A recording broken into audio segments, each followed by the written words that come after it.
'n compromise aansoek is nie so eenvoudig net met 'n brief nie.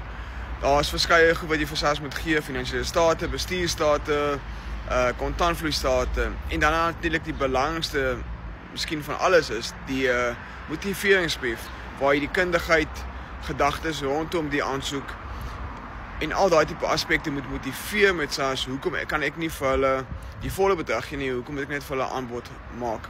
So dit is natuurlik waar ons kundigheid inkom. Die huidige compromise aansoek wat eindig 31 Desember 25 is veronderstel om 'n baie vinniger aansoek te wees ten opsigte van terugvoer vanaf SARS af.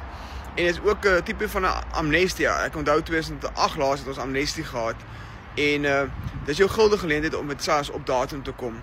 So ek sal nie voorstel om voete te sleep nie. Dis 'n baie kort tydperk wat ons het om die goed in te kry. So gaan na die comments toe, kry ons kontakbesonderhede en stuur vir ons 'n navraag. Mooi dag.